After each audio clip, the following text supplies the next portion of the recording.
नमस्कार, मी सादिक शेख, संस्थापक अध्यक्ष भ्रष्टाचार विरोधी मंच महाराष्ट्र राज्य।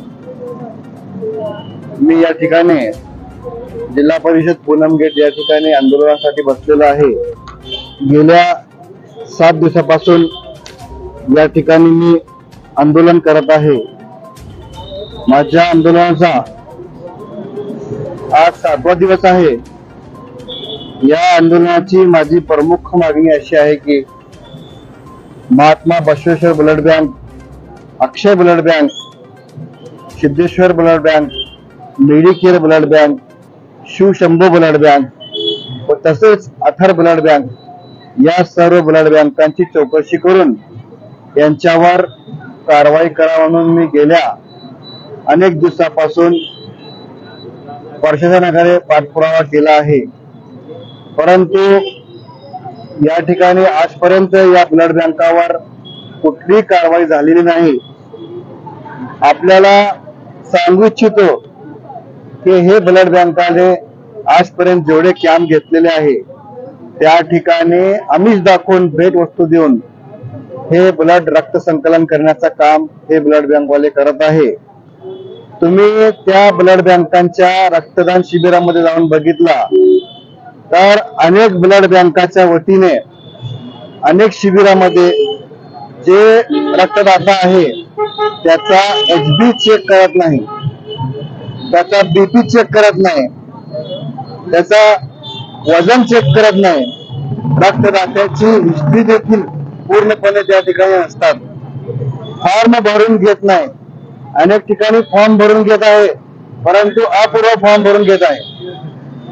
तसेच रजिस्टर यांच्याकडे कित्येक ब्लड बँकावाल्याकडे टेक्निशियन नाही आणि ज्या ठिकाणी शिबिर असतात त्या ठिकाणी देखील रजिस्टर टेक्निशियन राहत नाही व त्याचबरोबर रजिस्टर BTO देखील यांच्याकडे नाही।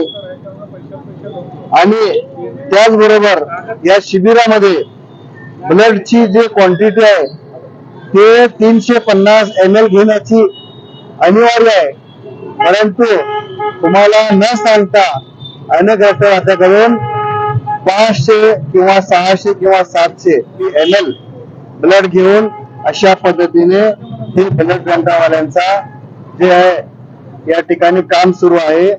मी एवढंच सांगू इच्छितो, बॅगचा टेम्परेचर मेंटेन राहत नाही आणि सोलापूर शहरामध्ये सण उत्साह व तसेच अनेक वाढदिवस या विषयावर जे रक्तदान शिबिरासाठी रक्तदान करण्याकरिता आयोजन करणारे जेवढे मंडळ, संस्था, सामाजिक कार्यकर्ते यांच्या वतीने जे शिबिरामध्ये रक्त घेतलं जात आहे, शिबिराच्या माध्यमातून हे सोलापुरात रक्त आहे का, हे सर्वात मोठा प्रश्न आहे। कारण तुम्ही बघितलं असेल अनेक वेळा दैनिक पेपरामध्ये, साप्ताहिक पेपरामध्ये, युट्यूबच्या न्यूज चॅनलवर रक्त संकलनचा, रक्ताचा खूप मोठा तुटवडा आहे, सोलापुरात रक्ताचा खूप मोठा तुटवडा आहे अशा पद्धतीने बातम्या प्रसार झालेले आहे।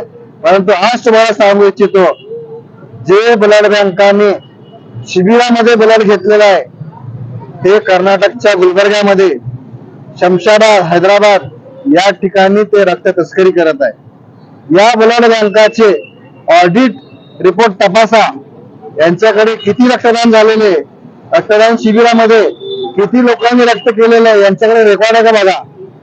रेकॉर्ड प्रमाणे हे सोलापूर वासियांना ब्लड दिले आहे का?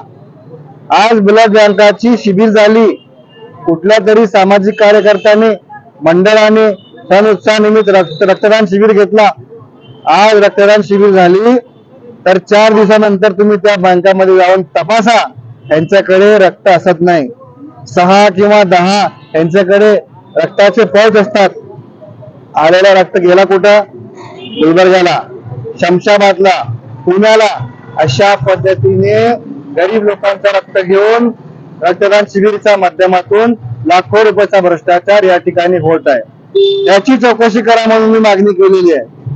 हेच माझी मागणी आहे। येणाऱ्या काळात मुख्य सचिव महाराष्ट्र राज्य मुंबई, विभागीय आयुक्त पुणे व तसेच पुणे प्रशासन विभाग यांच्याकडे देखील या विषयावर मी पाठपुरावा करणार आहे। जोपर्यंत स्ट्रिक्टली या बँकाची चौकशी होत नाही तोपर्यंत माझा पाठपुरावा आणि माझा संघर्ष सुरू राहणार आहे। हेच एवढं सांगून मी आपले 2 शब्द संपवतो। जय हिंद, जय महाराष्ट्र।